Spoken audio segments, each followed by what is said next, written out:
व्यंजन के भेदों को लेंगे डिटेल में।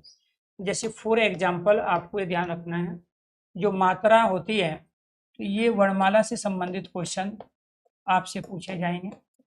ठीक है, इसके और जो बेसिक क्वेश्चन बनेंगे वो कौन कौन से बनते हैं हिंदी में, यहाँ पे संस्कृत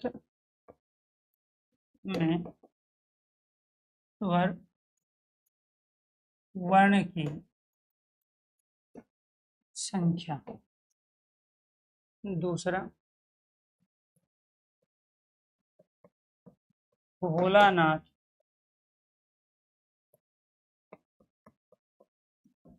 तिवारी के अनुसार स्वर वर्ण, भोलानाथ तिवारी के अनुसार स्वर वर्ण। तीसरा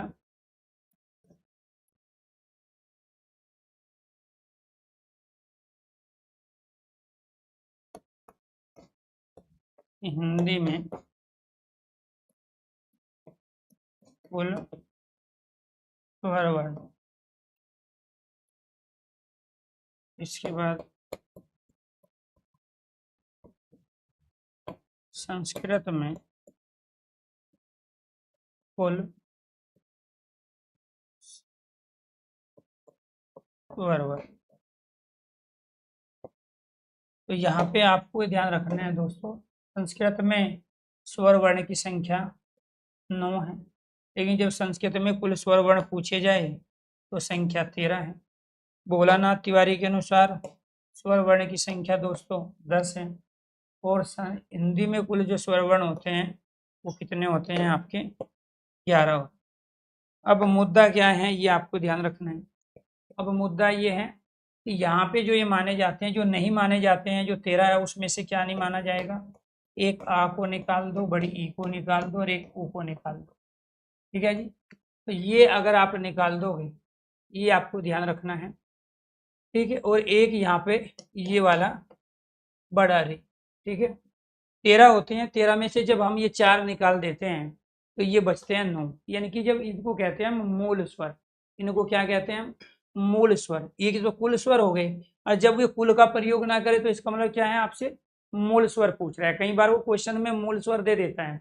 तो संस्कृत में जो मूल स्वर वर्ण की संख्या है, ठीक है, वो कितने हैं 9, यानी कि आ को इसलिए नहीं माना जाता क्योंकि इन्होंने ए को ले लिया है, बाकी ये मात्राओं में मान लेते हैं।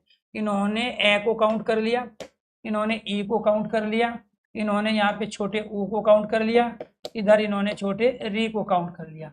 अब इनको वो क्या मान रहे हैं, मात्रा मान रहे हैं, इसीलिए इनको बाद में ऐड किया गया 13 के अंतर्गत। ये आपको ध्यान रखना है। ठीक है, तो बाकी को तो मान ही रहे हैं, ली को भी मान रहे हैं, री को भी मान रहे हैं। तो इसके बाद यहाँ क्या, भोलानाथ तिवारी किसको नहीं मानते, भोलानाथ तिवारी इस वाले री को नहीं मानते। जो ये 11 होते हैं उसमें से इस री को नहीं मानते हैं भोलानाथ तिवारी, ये आपको ध्यान रखना है। इसके बाद में यहाँ 11 में, क्योंकि ये 13 होते हैं, इन 13 में हिंदी में किसको नहीं माना जाता, एक हिंदी में इसको नहीं मानते और एक हिंदी में इसको नहीं मानते। ठीक है, तो ये आपको ध्यान रखना है। ये हम बड़े वाले री की बात कर रहे हैं, ये यहाँ से लेके यहाँ तक एक हो गया, और इसके बाद में ये, तो इन दो को यहाँ हिंदी में काउंट नहीं किया जाता।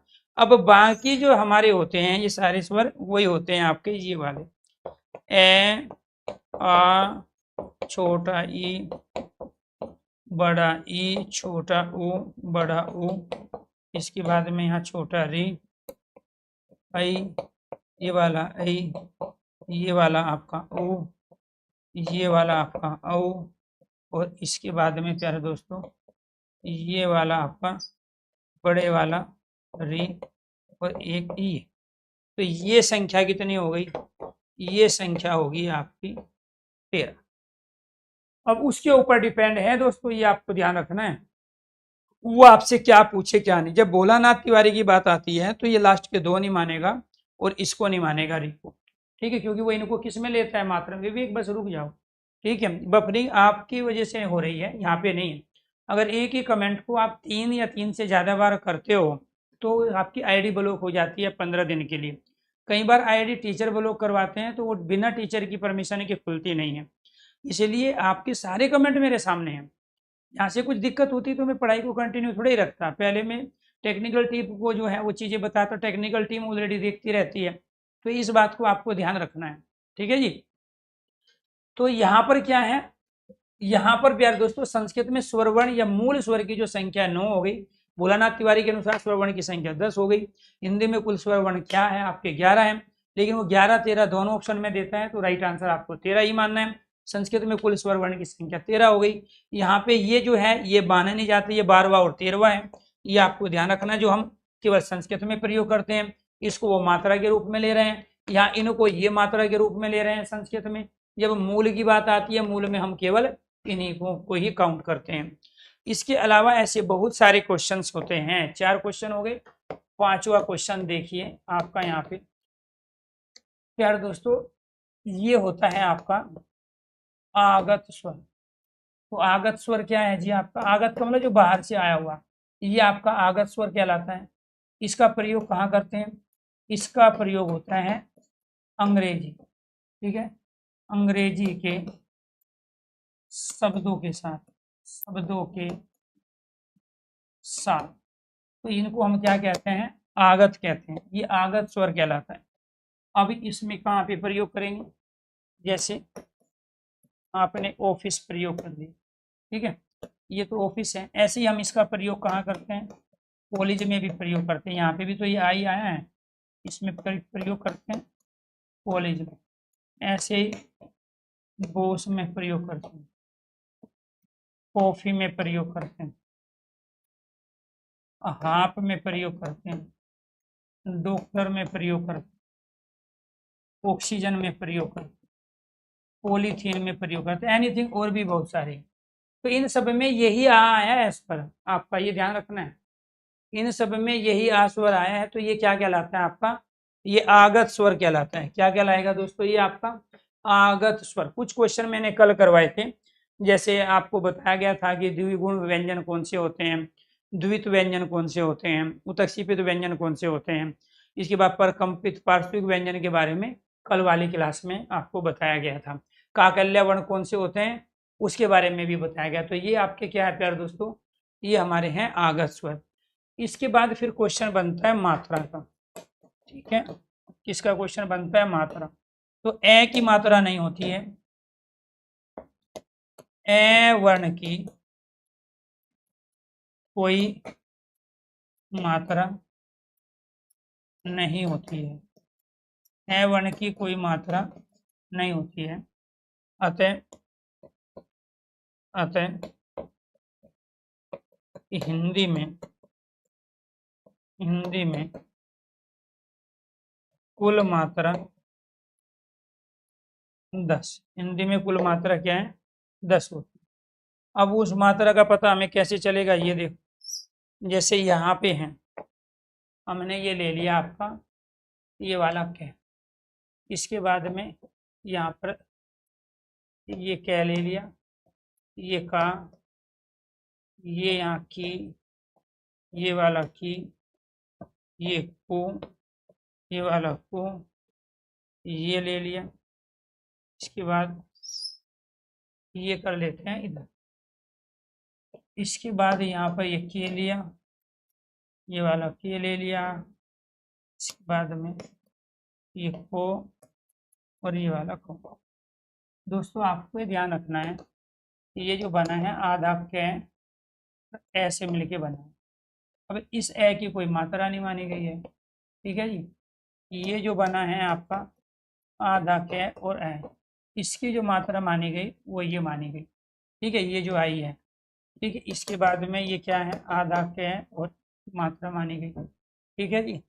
ये जो बना है ये कै के साथ में बड़ी ई है, ये आधे कै के साथ में छोटा ऊ है, ये आधे कै के साथ में बड़ा ऊ है, ये आधे कै के साथ में री है, और ये जो है ये आधे कै के साथ में टी है, ये आधे कै के साथ में है, ये आधे कै के साथ में औ है, और ये आधे कै के साथ में ये वाला औ है। इसका मतलब ये हुआ मात्रा केवल मात्रा केवल स्वर वर्ण, मात्रा केवल स्वर वर्ण की होती है, जो व्यंजन वर्णों पर लगाई जाती है। ये कितनी मात्रा हो गई? अब ये 11 है, 11 में से आप इसको निकाल दो पहले वाले, क्योंकि इसकी मात्रा नहीं होती है, वो लिखा हुआ है यहाँ।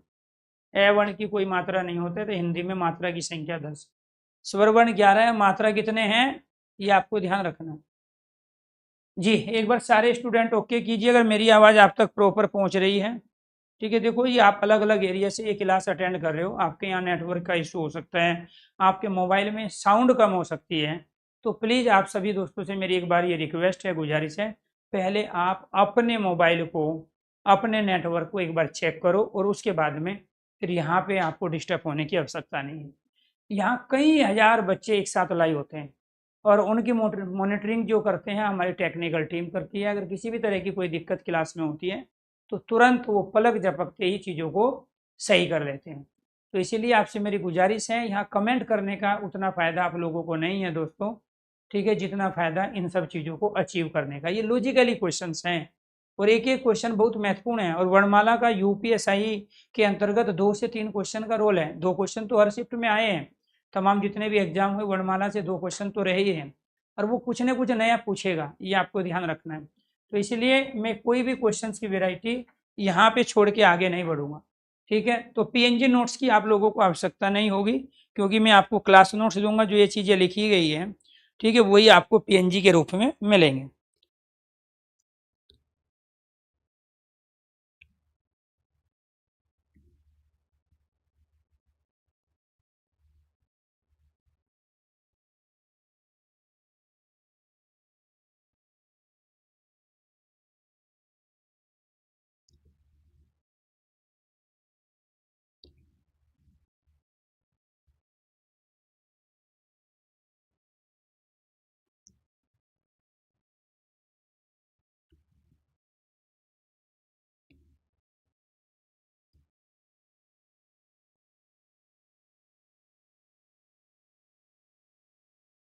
चलो, तो कितने क्वेश्चन हो गए आपके? आपके क्वेश्चंस हो गए जी 6।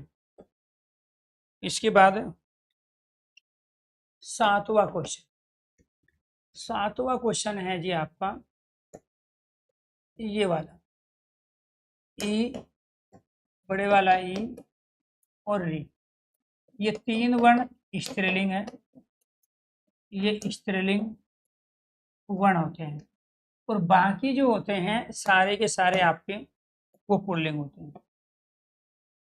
3 वर्णों को छोड़कर,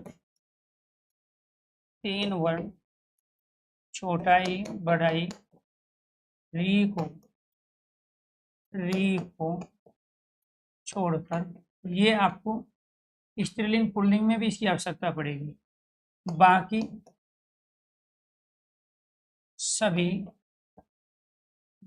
सभी वर्ण पुल्लिंग होते हैं।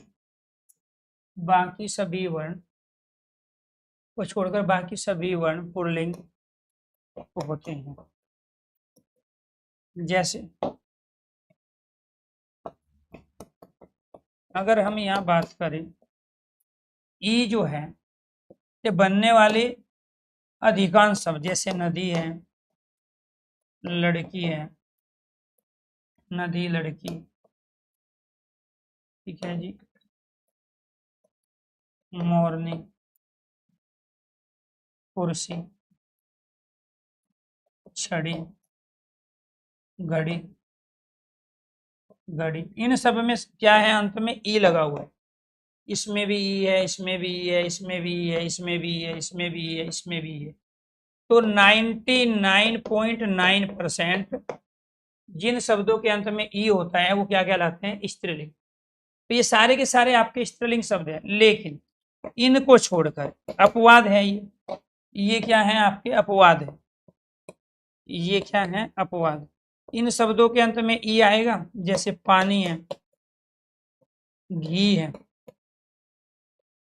दही है, ठीक है, पानी है, घी है, दही है, मोती है और हाथी है। इनके अंत में ई है, ये अपवाद है। अपवाद के अंतर्गत इनको छोड़ के बाकी किसी भी शब्द के अंत में ई आ जाए। देखो ई इसमें भी आया है, इसमें भी ई आया, लेकिन ये जो ई वाले हैं ये सारे के सारे आपके क्या हैं, ये पुल्लिंग शब्द है, ये पुल्लिंग शब्द है, और ये सारे के सारे क्या है आपके स्त्रीलिंग। तो यानी कि लिंग में हमें आवश्यकता पड़ेगी इन सब चीजों की, वर्णमाला की, छंद में भी आवश्यकता पड़ेगी मात्रा के आधार पर। इसीलिए एक एक चीज को इस तरीके से पढ़ना है कि आगे जब इनकी आवश्यकता पड़े उस लॉजिक कॉन्सेप्ट को आप क्लियर कर दो। तो पानी, घी, दही, मोती और हाथी ये पुल्लिंग शब्द है। पानी पिया जाता है, पानी पी नहीं जाती। घी खाई जाती है, ये अपने आप में गलत है, घी खाया जाता है, ठीक है। दही खट्टा है कि दही खट्टी है, तो दही खट्टा है अपने आप में सही है, दही खट्टी है गलत है, ठीक है। यहाँ मोती पहना जाता है, पहनी नहीं जाती, ठीक है। यहाँ हाथी पुल्लिंग है। तो इसमें ये अपवाद के रूप में है जिन शब्दों के अंत में ई आते हैं, बाकी सारे के सारे स्त्रीलिंग है। इसी वजह से ई और ई से बनने वाले, जैसे नीति है, छोटा ई आ गया, रीति है, छोटा ई आ गया, तो ये क्या कहलाते हैं आपके स्त्रीलिंग वर्ण कहलाते हैं। इसके बाद आपको ये ध्यान रखना है, 9वां जो क्वेश्चन है हमारा वो है लिपि। क्या है, लिपि। तो ये वर्णमाला, हिंदी वर्णमाला, हिंदी वर्णमाला देवनागरी लिपि, देवनागरी लिपि में लिखी जाती है, ठीक है जी। हिंदी वर्णमाला देवनागरी लिपि में लिखी जाती है। देवनागरी लिपि ब्राह्मी लिपि से विकसित हुई, विकसित हुई। तीसरा, ब्राह्मी लिपि, ब्राह्मी लिपि का, ब्राह्मी लिपि का परिष्कृत रूप नागरी लिपि है, परिष्कृत रूप नागरी लिपि है, जिसको जिसको बाद में, जिसको बाद में देवनागरी लिपि कहा गया, देवनागरी लिपि कहा जाने लग। इसके बाद फोर्थ, देवनागरी, देवनागरी, देवनागरी लिपि, नागरी लिपि, ब्राह्मी लिपि, ब्राह्मी लिपि बाएं से दाईं ओर, बाएं से, बाएं से दाईं ओर, बाएं से दाईं ओर, दाईं ओर लिखी जाती है, बाएं से दाईं ओर लिखी जाती है। अब आपसे क्वेश्चन क्या पूछा जाएगा, देवनागरी लिपि का प्राचीन या पुराना नाम बताओ। तो देवनागरी लिपि का प्राचीन नाम क्या है, नागरी लिपि। इसमें देवताओं की वाणी थी ना, हिंदी, संस्कृत, तो उस देवताओं की वाणी संस्कृत थी, तो संस्कृत से जन्म हुआ है हिंदी का, इसलिए इसको देवनागरी नाम पड़ गया। तो देवनागरी नागरी लिपि एक ही है, लेकिन दुनिया की सबसे प्राचीन लिपि ब्राह्मी लिपि है, जिससे हिंदी विकसित हुई है, हिंदी का जन्म हुआ है। तो ये आपको ध्यान रखना है, हिंदी वर्णमाला किसमें है, देवनागरी की लिपि में। क्यों, क्योंकि जब भी हम लिखते हैं तो क्या है, राइट हैंड में पान है लेकिन लेफ्ट साइड से लिखते हैं, राइट हैंड में मार्कर होते हुए भी लेफ्ट साइड से लिख रहे हैं हम, ठीक है। जो इधर से दाएं से बाईं ओर लिखी जाती है वो उर्दू है, ये वाली उर्दू होती है ना, इस तरीके से हम लिखते हैं, ठीक है। तो ये दाईं से बाईं ओर लिखी जाती है, अरबी, अरमाइका, फारसी और उर्दू। और जबकि आपको ध्यान रखना हिंदी है, संस्कृत है, नेपाली है, मराठी है और ये प्यारे दोस्तों ये गुजराती, ये सारी की सारी बाएं से दाएं ओर यानी कि लेफ्ट टू राइट चलती है। तो ये क्या होगा, बाएं से दाएं ओर। ठीक, ये आपको ध्यान रखना है। अब आ जाओ मुद्दे पे। मुद्दा क्या है हमारा, मुद्दा है व्यंजन के भेद। व्यंजन के भेद, व्यंजन के भेद हैं हमारे 5 और इसमें पहला जो भेद है हमारा, ठीक है, वो पहला भेद है यहाँ पे स्पर्श व्यंजन। क्या है जी, स्पर्श व्यंजन। इसका दूसरा नाम क्या है, वर्गीय व्यंजन। इनको क्या बोलते हैं, वर्गीय व्यंजन बोलते। इनका एक और नाम होता है उदित व्यंजन। इनको क्या बोलते हैं, उदित व्यंजन। इनकी संख्या कितनी होती है, 5 गुणा 5 बराबर 30। ये कितने होते हैं, 25 अर्थात 25 वर्ण। 25 अर्थात आपके 25 वर्ण। 5 गुणा 5 क्यों, क्योंकि 5 ही वर्ग होते हैं और प्रत्येक वर्ग में 5 वर्ण होते हैं। तो ये 25 है। इसमें से प्यारे दोस्तों एक होता है आपका क वर्ग, एक क्या होगा क वर्ग, दूसरा होता है आपका च वर्ग, तीसरा होता है आपका ट वर्ग, इसके बाद ट वर्ग और इसके बाद प वर्ग। इनका सीक्वेंस भी आएगा। तो पूरी वर्णमाला के 5 अलग अलग सेक्शन हैं। बहुत क्लास होगी, ये आपको ध्यान रखना है। तो आप में से बहुत सारे बच्चे जल्दी बोर हो जाएंगे, कुछ बच्चों का मन खट्टा हो जाएगा, कुछ की रुचि नहीं बन पाएगी। और ध्यान रखना है, अगर आपको 70 से 75 हजार एक महीने की सैलरी चाहिए तो इन सब चीज़ों से आपको बचना पड़ेगा।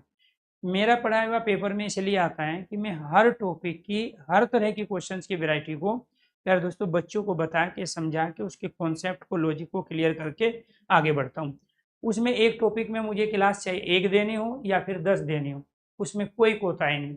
इसीलिए मैं यूट्यूब पे भी पढ़ाता हूँ तो वहाँ भी आधा अधूरा नहीं पढ़ाता।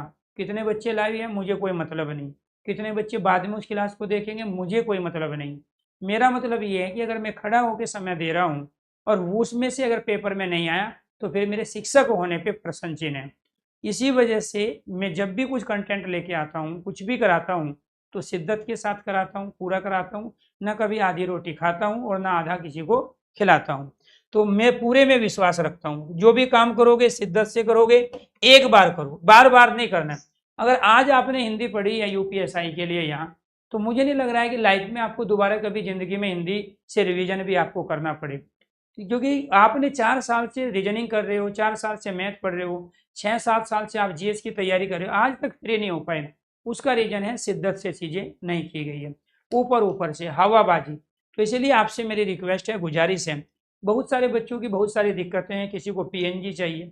अब आपको ये बताइए, अगर आप पीएनजी से तैयारी करते, मैं पीएनजी प्रोवाइड कर दूंगा आपको, जो मैंने कल लिखा क्लास में, जो आज लिखा है वो मैंने सेव कर लेता हूँ इसमें।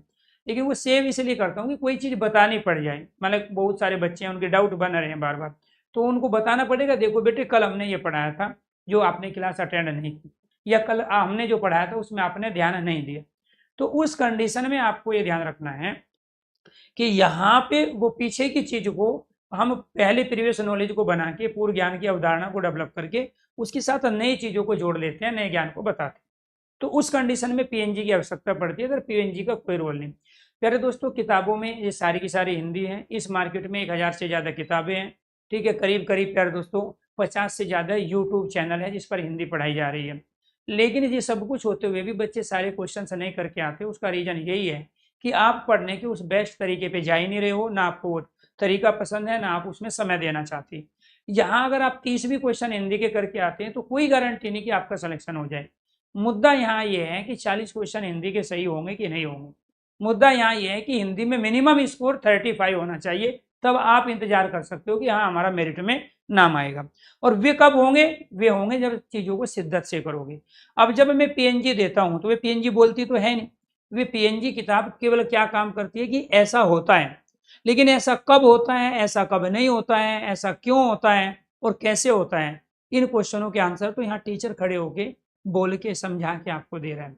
तो यही पीएनजी जब आप देखोगे तो आप रट्टा मारोगे, लेकिन जब भी इस क्लास को, जब आपके पास ये सेव हो गई, रिकॉर्ड हो गई ये क्लास, आपको कोई डाउट बना तो आप क्लास को खोल के सुनो, उसमें आपका टीचर उस चीज को क्लियर कर रहा है, वो बोल रहा है, वो लिखा भी हुआ है वहां और टीचर बता भी रहा है आपको, वहां से आपके डाउट्स क्लियर होंगे। अगर आप सिर्फ पीएनजी पढ़ते रह गए, किताब पढ़ते रह गए, तो वो रटी हुई चीज होगी, और रटी हुई चीज कुछ समय के बाद आप ऑटोमेटिक भूल जाओगे, जब क्वेश्चन बनाने की बारी आएगी तो वहां नहीं बनाओगे।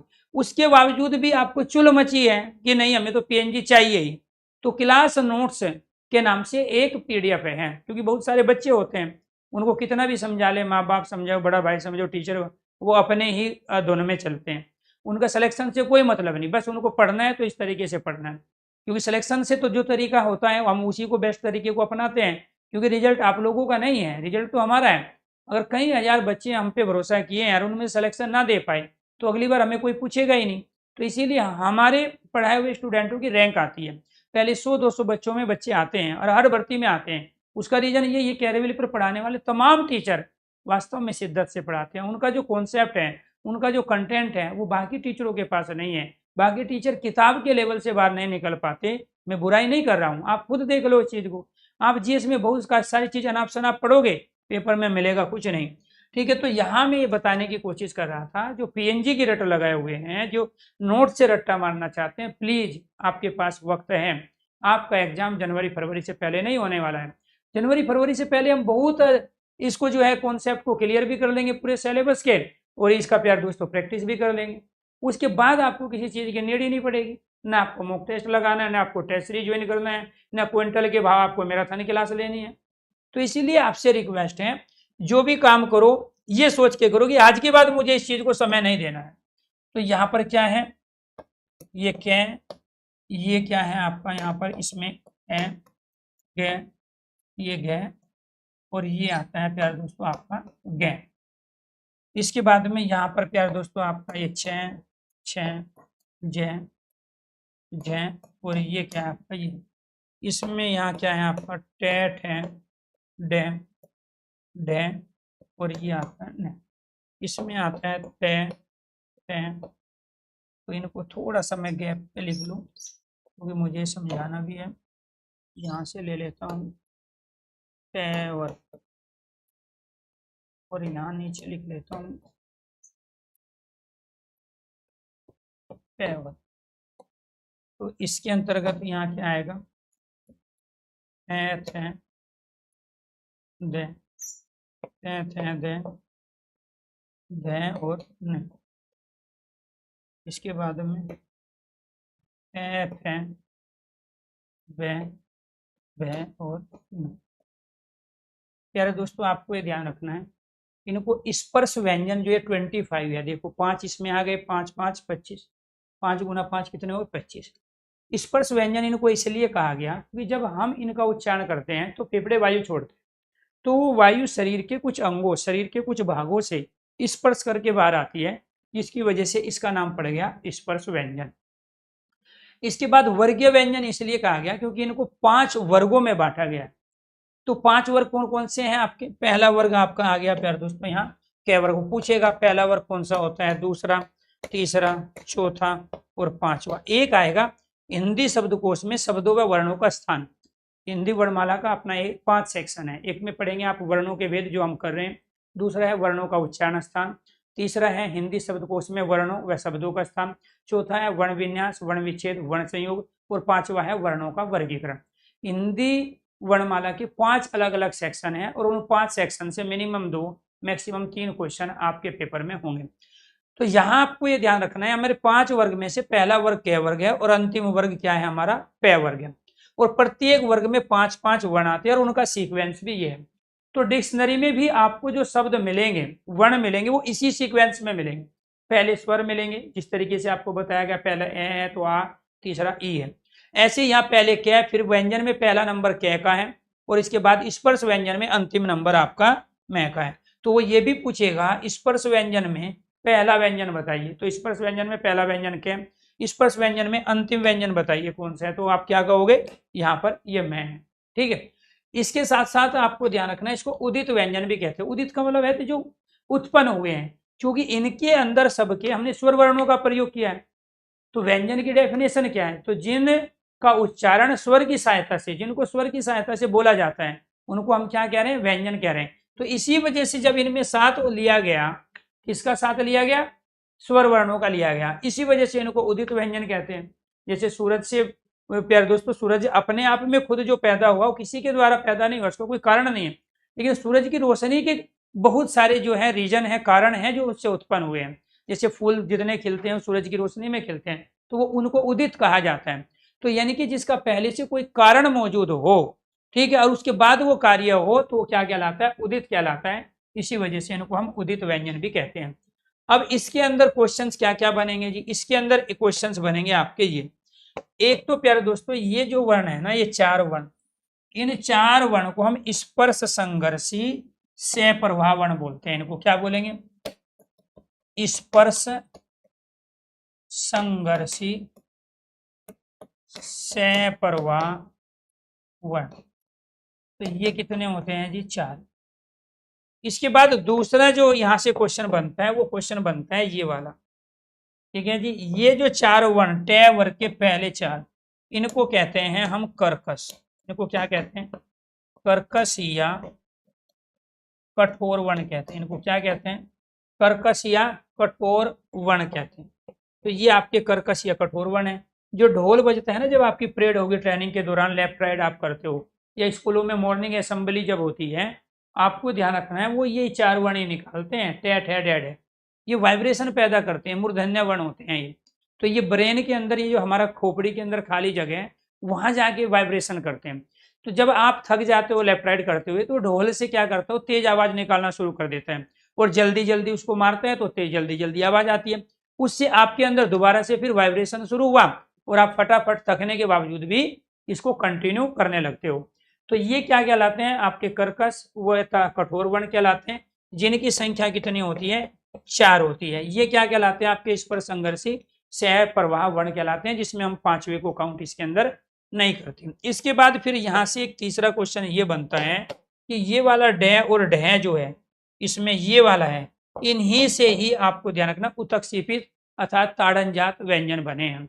इनसे क्या बने हैं, दोनों, अगर हम इनके नीचे यहाँ बिंदी लगा देंगे तो ये क्या बन जाएंगे, आपके ताड़नजात व्यंजन बनेंगे, जिनकी संख्या 2 होती है, जिनको उत्क्षेपित व्यंजन भी कहते हैं। उत्क्षेपित का अर्थ होता है फेंकना, यानी कि जो फेंक कर इन बिंदी पे टिक जाए तो उत्क्षेपित व्यंजन कहते हैं। ताड़नजात को जो झटके से उच्चारण जिनका किया जाए, तो जब इनके नीचे बिंदी लगी होती है तो आप उस शब्द में सबसे ज्यादा जोर इसी पे दोगे। जैसे सड़क, तो सड़क में 3 वर्ण आ गए, से, डे और के, लेकिन आप झटके के साथ उच्चारण इसी का कर रहे हो। जैसे इसमें मेंढक, तो मेंढक में आप किस पे ज्यादा जोर दे रहे हो, डे पे दे रहे हो।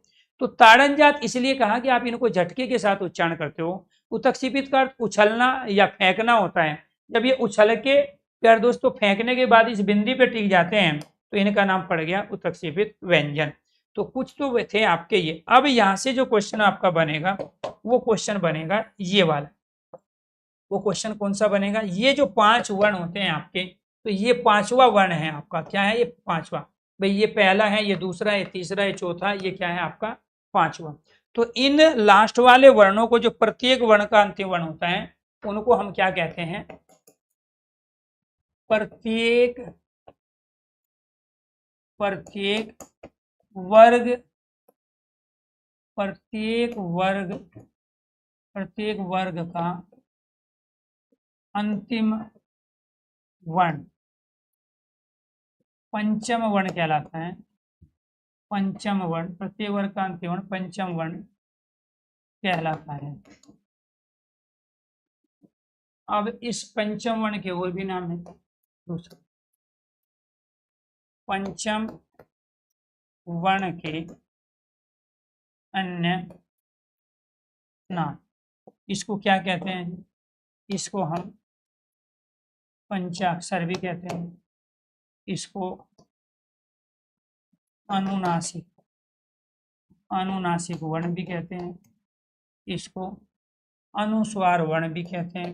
इसको क्या कहते हैं, अनुस्वार वर्ण भी कहते हैं। इनको नासिक्य या नासिका वर्ण, नासिक्य और नासिका वर्ण, नासिका वर्ण भी कहते हैं। ये इनके क्या है, अन्य नाम।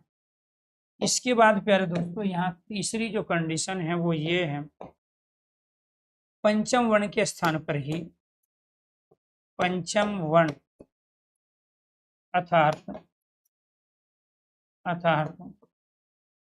अनुनासिक, अनुनासिक वर्ण के स्थान पर ही,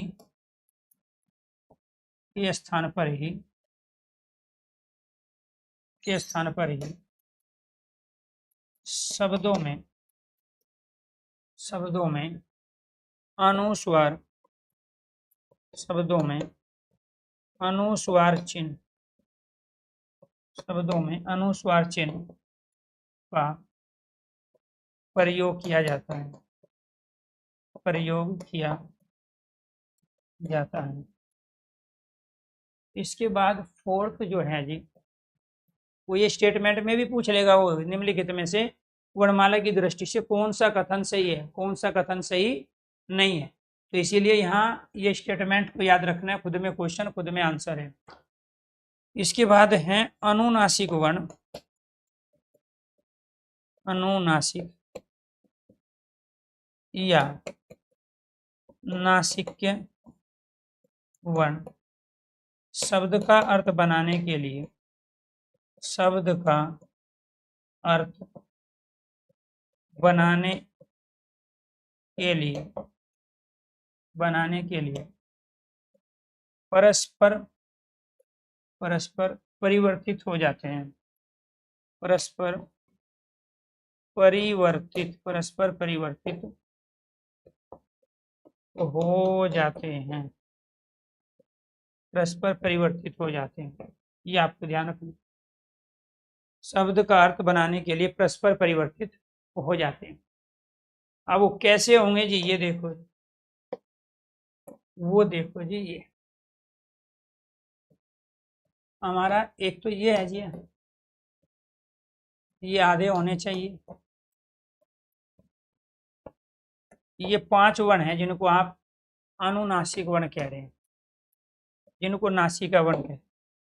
अब इसमें हमारा यहाँ पे एक शब्द आ गया मंगल, इसमें आ गया जी पंग, और इसमें आ गया जी हमारा गंग। ऐसे ही यहाँ एक शब्द आ गया हमारा व्यंजन, इसके बाद संज्ञा पतंजलि, यहाँ शब्द आ गया हमारा खंड, पंडित, यहाँ शब्द आ गया हमारा संजय, संसार और संजय, यहाँ शब्द आ गया संविधान,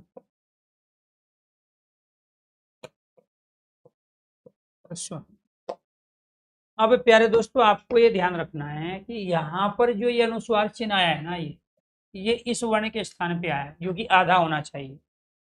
अनुस्वार हमेशा आधे के स्थान पे, यहाँ व्यंजन में जो अनुस्वार चिन्ह है इसके स्थान पे, यहाँ खंड में इसके स्थान पे, संज्ञा में न के स्थान पे, संविधान में ये मैं के स्थान पे आया। आपको नहीं यकीन आता तो आप ये देख लीजिए, आप इसको ऐसे लिख सकते हो, यहाँ पर ये गंगा ही है, आपने इसको ऐसे लिखा देखा है, आप इसका उच्चारण पतंजलि ही करोगे।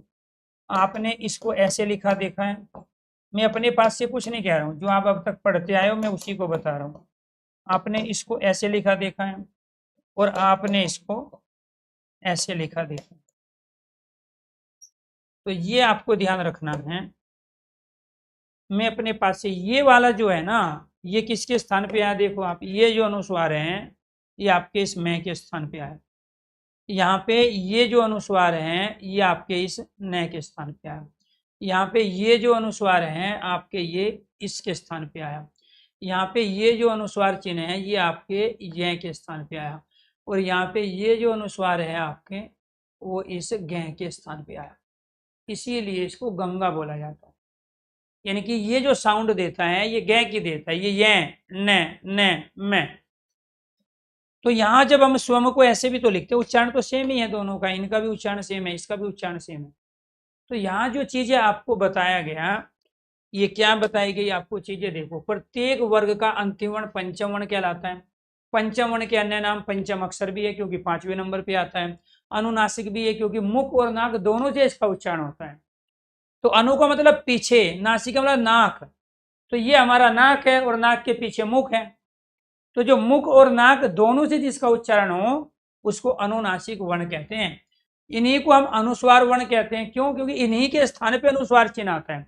ये वाला जो चिन्ह लगा है वो इन्हीं के स्थान पे आता है, इसलिए इनको अनुस्वार वर्ण भी कहते हैं। इनको नासिक्य या नासिका वर्ण भी कहते हैं क्योंकि यही वे 5 वर्ण है जिसमें केवल नाक का प्रयोग होता है, बाकी नाक का प्रयोग कहीं नहीं होता उच्चारण के दौरान। तो इसीलिए अनुनासिक या नासिक्य वर्ण शब्द का अर्थ बनाने के लिए परस्पर परिवर्तित भी हो जाते हैं, इनके स्थान पे अनुस्वार भी आते हैं। अब यहाँ तक मैंने आपको ये पॉइंट क्लियर कर दिया। अब मुझे ये पॉइंट क्लियर करना है, नासिक या नासिक वर्ण शब्द का अर्थ बनाने के लिए परस्पर परिवर्तित कैसे होते हैं।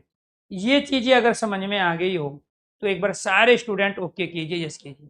आपको टेंशन नहीं लेनी है दोस्त, जो भी आपके डाउट्स बन रहे हैं बनने दो, आप चीजों को आगे लेके चले। जितने भी डाउट्स हैं मैं सारे क्लियर करूंगा। वो डाउट्स पता है क्यों? पहले से चीजों में रट्टा मारे हैं या किसी किताब से चीजों में पढ़ लिए हैं और वहां आपने देखा जी उस किताब में तो ये लिखा हुआ है, लेकिन उसका पहला पेज भी एक बार जरूर पढ़ना। जो भी किताब आप पढ़ रहे हैं आपको डाउट तब बनेंगे जब आपने चीजों को रटा होगा, आपको डाउट तब बनेंगे जब आपने गलत किताबों को पढ़ा होगा, आपके डाउट तब बनेंगे जब आप बिना किसी लॉजिक, बिना किसी सीक्वेंस के चीजों को आप अचीव करना चाहोगे। ठीक है, अदरवाइज जो जैसे मेरा टॉपिक कंप्लीट होगा, 5 सेक्शन इसके अलग अलग है, पांचों के पांचों सेक्शन जब कंप्लीट हो जाएंगे, ये मेरा दावा है, अगर एक भी बच्चे का कोई डाउट रह गया तो इसका मतलब आपका टीचर कंप्लीट नहीं है। टीचर के 2 ही काम होते हैं, एक तो जैसे टॉपिक कंप्लीट तो किसी भी बच्चे का कोई डाउट नहीं होना चाहिए, और दूसरा जो वो पढ़ा रहा है वो पेपर में आना चाहिए। इसके अलावा सारा एफर्ट्स स्टूडेंट का होता है, सिलेक्शन लेने में सारा एफर्ट्स बच्चे का होता है। तो यहाँ पे टीचर के 2 ही काम हैं, जो वो पढ़ाए वो पेपर में आए, और दूसरा जब उसका टॉपिक कंप्लीट हो किसी भी तरह का कोई डाउट नहीं होना चाहिए। अभी आपको डाउट क्यों है? क्योंकि जो चीज़ मैं आगे बताने वाला हूँ कुछ मिनटों में कुछ घंटों में कोई चीज़ आप मेरे से पूछ रहे हैं क्योंकि आपके दिमाग में क्वेश्चन उठ रहे हैं, हिलोरे ले रहे हैं, वो पैरों से चलते हैं पंजे से, और ऐसे सर्राटा लेते हुए पेट में होते हुए ऐसे कूद के आ रहे हैं बाहर। इस तरह के बच्चों को 2027 और 28 में सिलेक्शन मिलेगा, 26 में नहीं मिलेगा। तो अभी अगर आपके पेट में गुदगुदी हो रही है, आपको चुल मची हुई है, आपको पेशेंस नहीं रखा जा रहा है टॉपिक को कंप्लीट होने का, ठीक है, झर्राटा सा हो रहा है आपके शरीर में, तो आप 2027-28 की तैयारी कर रहे हो, 25-26 की नहीं कर रहे हो। आपका एग्जाम 26 में होगा, रिजल्ट भी 26 में आएगा, तो आप में से बहुत सारे बच्चों को सिलेक्शन 26 में लेना है, लेकिन 27-28 की तैयारी कौन कर रहा है वो आप डिसाइड करोगे। मेरा काम है सभी बच्चों को इक्वल मान के हर बच्चे पे फोकस करते हुए ऐसे कॉन्सेप्ट को सामने रखना जिससे क्वेश्चंस आपके एग्जाम में आएंगे। तो ये क्या कहलाया जी? ये गंगा, पतंजलि, पंडित, संदेह और स्वम। हम साउंड भी वही निकाल रहे हैं। हम क्या करें? साउंड भी संजय में जब हम उच्चारण कर रहे हैं तो यहाँ नया का ही तो उच्चारण कर रहे हैं, समझे नहीं बोल रहे हैं हम क्या बोल रहे हैं? संजय। लेकिन हम लिखेंगे क्यों नहीं इस रूप में? क्योंकि ये संरचना बड़ी बन जाएगी। अगर मैं इसको इस रूप में लिखूंगा तो संरचना बड़ी बन गई। किसी भी शब्द की सबसे छोटी जो वर्तनी होती है ना वही शुद्ध वर्तनी मानी जाती है, उसी को हम शुद्ध शब्द कहते हैं। इसीलिए जब आपको प्यारे दोस्तों वो ये दे दे और ये दे दे तो इनमें से शुद्ध वर्तनी आपकी ये है, इसमें से ये दे दे तो शुद्ध वर्तनी ये है, ये और ये दोनों दिए तो शुद्ध वर्तनी ये है, ये और ये दिया तो शुद्ध वर्तनी ये और ये दिया तो शुद्ध वर्तनी ये कहलाएगी। और जब ऑप्शन में ये नहीं देगा तो फिर शुद्ध वर्तनी आपकी यही होगी। इस चीज का ध्यान रखना। अगर किसी शब्द के 2 रूप बनते हैं, उनमें से जो सबसे छोटा रूप है वो वर्तनी उस शब्द की शुद्ध वर्तनी, मानक वर्तनी कहलाती है, जिसको हमने देवनागरी लिपि के अंदर जगह दी गई है, और वो भी भारतीय संविधान के अंदर। तो भारतीय संविधान के अंदर मानक भाषा खड़ी बोली को माना गया। ये सारे के सारे प्यारे दोस्तों हम खड़ी बोली के शब्द प्रयोग कर रहे हैं, जिसके अंदर हम तत्सम, तद्भव, देशी, विदेशी और तमाम संकर शब्दों का प्रयोग करके हिंदी भाषा को प्रयोग में लाते हैं। क्लियर? तो ये आपको ध्यान रखना है दोस्तों।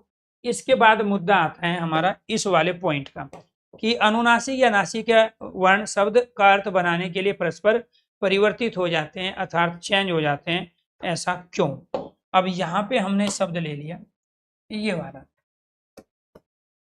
एक शब्द ले लिया हमने यहाँ संजय, इसके बाद फिर दोस्तों हमने यहाँ शब्द ले लिया परिमाण, यहाँ शब्द ले लिया हमने रामायण, और यहाँ शब्द ले लिया हमने परिमाण, एनीथिंग, और भी बहुत सारे शब्द हैं, ठीक है जी। और यहाँ शब्द ले लिया जगह ही नहीं। तो ये जो बने हैं प्यारे दोस्तों, ये बने हैं आपके कैसे, सन और जैसे, ये बने हैं आपका परी और मान, ये बने हैं आपका राम और अयन, और ये बने हैं आपका परी और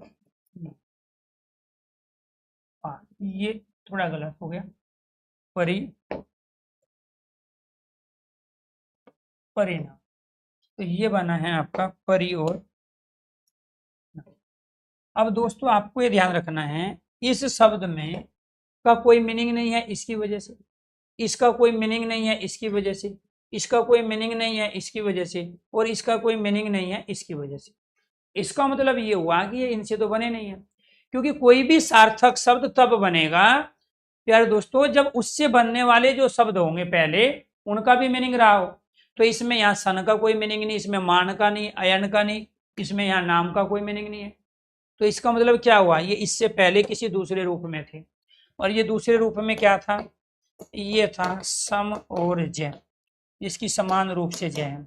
ये परी और मान, ये था राम और अयन, राम का नेत्र, राम की दृष्टि, अयन का अर्थ नेत्र होता है, राम के नेत्र, राम की दृष्टि। और ये क्या था, ये परी और ना, ये क्या था, परी और ना। अब यहाँ पर क्या हुआ, इस मैं का परिवर्तन न में, यहाँ पे इस न का परिवर्तन न में, यहाँ इस न का परिवर्तन न में, और यहाँ इस न का परिवर्तन न में। पहले कंडीशन ये थी, दूसरी कंडीशन में ये बने, तीसरी कंडीशन में जाके शब्द बना। यहां से दो तरह के क्वेश्चन पूछे जाएंगे। एक क्वेश्चन तो ये पूछा जाएगा कि यहाँ पे जो संज्ञा में ये बिंदी आई है ये किस वर्ण के स्थान पे आई है। अगर ऑप्शन में न दिया तो राइट आंसर न, ऑप्शन में न नहीं दिया तो राइट आंसर में। क्यों, क्योंकि यहाँ मैं का न में परिवर्तन हुआ है। तो ये जो आपके अनुनासिक वर्ण थे, ये वाला मैं न में बदल गया, ये वाला मैं न में बदल गया, ठीक है। तो क्यों, क्योंकि आपने यहाँ पढ़ी है ये फोर्थ कंडीशन, अनुनासिक या नासिक के वर्ण शब्द का अर्थ बनाने के लिए परस्पर परिवर्तित हो जाते हैं। क्योंकि यहाँ पर तो अर्थ नहीं बना था ना इनका, यहाँ पे इसका कोई मीनिंग ही नहीं था, तो इसलिए यहाँ पर ये अपने आप में शुद्ध सही संधि विच्छेद भी है। ये शब्द बनने से पहले ये इस रूप में था, राम और अयन, ठीक है। तो अयन का अर्थ नेत्र दृष्टि होता है, चक्षु होता है, तो राम के जो नेत्र है, दृष्टि है, वही तो रामायण है, ठीक है। परी और नाम है, इसका कोई मीनिंग ही नहीं, आज तक आपने पढ़ा नहीं, सुना नहीं, लिखा नहीं, देखा नहीं। तो इसीलिए आपको ध्यान रखना है दोस्तों, ये न और न, क्लियर। तो ये आपस में क्या हो गए, परिवर्तित हो गए, ठीक है। तो यहाँ मैं का परिवर्तन न में, यहाँ न का परिवर्तन न में, न का परिवर्तन न में, और यहाँ पे न का परिवर्तन न में होके ये शब्द बन गए। ये नहीं होते तो आज आपके पास ये शब्द भी नहीं होते। तो ये क्या थे जी आपके, ये थे स्पर्श व्यंजन के अंतर्गत बनने वाली क्वेश्चंस की वेराइटी। अब यहाँ से कौन से क्वेश्चन बनेंगे जी स्पर्श व्यंजन से, तो इसमें जो प्रत्येक वर्ग का पहला, तीसरा और पांचवा है, प्रत्येक वर्ग का पहला ये है, तीसरा आपका ये है, और पांचवा ये है। तो ये तीसरा, पहला और पांचवा प्यारे दोस्तों परस्पर चेंज हो जाते हैं। ये क्या हो जाते हैं, परस्पर चेंज। तो प्रत्येक वर्ग का पहला, तीसरा और पांचवा परस्पर क्या हो जाते हैं, चेंज हो जाते हैं। तो कैसे होंगे जी, अब इसको भी देखिए। अब यहाँ आ जाओ, ये कहाँ चाहिएगा आपको, संधि में और बाकी वर्तने वाले टॉपिक में इसकी आवश्यकता पड़ेगी।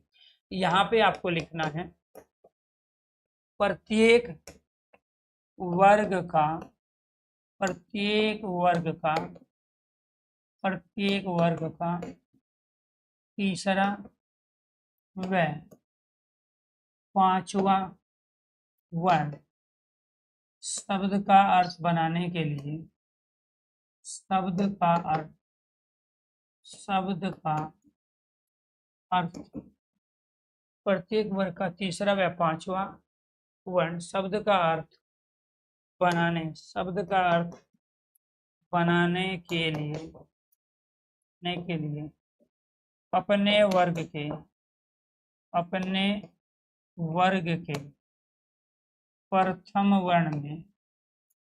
प्रथम वर्ण में परिवर्तित हो जाता है या बदल जाता है, परिवर्तित हो जाता है। अब आप ये कहोगे सर ये कहाँ से ला रहे हो आप ये नियम? फिर मैं ये कहूँगा कि हिंदी से ज़्यादा नियम, हिंदी से ज़्यादा फार्मूले, सूत्र आप रीजनिंग में और मैथ में प्रयोग करते हो। मैथ में बिना फार्मूले का कुछ है ही नहीं, बहुत सारे फार्मूले याद करने पड़ते हैं जिनको आप सूत्र कहते हैं। ऐसे ही साइंस में बहुत सारे नियम हैं, ठीक है। ऐसे रीजनिंग के अंतर्गत बहुत सारे कॉन्सेप्ट नियमों के आधार पे चलते हैं। तो इसीलिए दोस्तों आपको ध्यान रखना है, हिंदी में भी कुछ नियम है। रीजन ये है कि मैथ वाला फार्मूले बता रहे हैं तो आप याद कर ले तो a + b² = a² 2ab होता है। लेकिन हिंदी वाला बताए सर ऐसा क्यों? क्योंकि आप पढ़े तो हो लेकिन उसके लॉजिक को नहीं जानते। तो उसके लॉजिक को इसलिए नहीं जानते क्योंकि आपको नियम नहीं पता, आपको फार्मूला नहीं पता है। तो प्रत्येक वर्ग का तीसरा पांचवा, ठीक है, अपने वर्ग के पहले में बदल जाएगा अगर उसको शब्द का अर्थ बनाना है। कैसे बदलेगा देखो, यहाँ पे हमने शब्द ले लिया वागीश, यहाँ से शब्द लिया हमने वागजाल, यहाँ से शब्द ले लिया हमने दिग्दर्श, और यहाँ शब्द लिया हमने दिग्दर्शिका, और यहाँ शब्द लिया हमने वांग में। कैसे बदलोगे? पहले जो जैसा है उसको उसी रूप में रखो। ये वाग और ईश है, ये वाग और जाल, ये वर्तनी में और संधि में दोनों में चाहिएगा आपको ये नियम। ये क्या है? दिग और दर्शन है। और ये क्या है? ये भी दिग और दर्शिका है। और ये क्या है जी आपका? ये वांग और मैं। अब यहाँ पर ये क्या है जी? ये है वाक और ईश, जो वाणी का स्वामी है वागीश। ये क्या है? वाक और जाल, वाणी के जाल में जिसने फंसाया है किसी को। ये दिक, दिशा और दर्शन, जिसने सभी दिशाओं का दर्शन कर लिया हो। ये क्या है? दिग्दर्शिका, जो हर चीज को दिखाती हो, हर चीज के बारे में बताती हो, दिग्दर्शी। ये क्या है? वाक, वाणी में रचना करना, जिसकी वाणी से रचना हुई। प्रत्येक वर्ग का पहला अपने वर्ग के तीसरे में, प्रत्येक वर्ग का पहला अपने वर्ग के तीसरे में, प्रत्येक वर्ग का पहला अपने वर्ग के तीसरे में, प्रत्येक वर्ग का पहला अपने वर्ग के तीसरे में, प्रत्येक वर्ग का पहला अपने वर्ग के पांचवें में बदला। यहां पर आप ये देखिए, ये आपका तीसरा है, ये वाला आपका तीसरा है, ये वाला आपका पांचवा है, और ये बदल रहा है आपके पहले। आधा है तो आधे में बदलेगा, पूरा है तो पूरे में बदलेगा। क्योंकि ये यहाँ सारे आधे थे, इसी वजह से ये आधे में बदल रहे हैं। ये क्या थे जी? आधे थे। आधा है आधे गया में, आधा के आधे गया में, आधा के आधे ये। जब आपको वो ये देगा तब आप कहोगे कि तीसरा पहले में बदल गया, शब्द का अर्थ बनाने के लिए। जब आपको वो ये देगा कि इससे कौन सा शब्द बना, तब आप कहोगे पहला तीसरे में बदल गया। तो यहाँ पे प्यारे दोस्तों आपको ध्यान रखना है, इसका कोई मीनिंग नहीं है, वाक का, दिक का, कोई वांग का कोई मीनिंग नहीं है, और बिना मीनिंग के इनसे कोई सार्थक शब्द बन नहीं सकता। जमीन उपजाऊ है, बीज भी सही है। अगर सही जमीन में, उपजाऊ जमीन में सही बीज आप डालोगे तो पौधा बन के बाहर आएगा। अगर बंजर भूमि में आप सही बीज डाल दोगे तो पौधा बन के बाहर नहीं आएगा। इसीलिए बच्चा पैदा करने के लिए दोनों को सही होना जरूरी है। एक में अगर दिक्कत है तो बच्चा पैदा नहीं होगा, नया शब्द नहीं बने। जब इसका कोई मीनिंग नहीं था तो फिर ये दोनों मिलके इस शब्द को नहीं बना सकते। ये इनसे पहले तो ये था, ठीक है। वाक और ईश, वाणी का जो स्वामी है वो वागीश कहलाता है। वाक, वाणी, जाल, जिसने अपनी वाणी के जाल में जिसको फंसाया हो, वाग जाल कहते हैं, उसके वाग जाल में फंस गया, अर्थात उसकी बातों में फंस गया।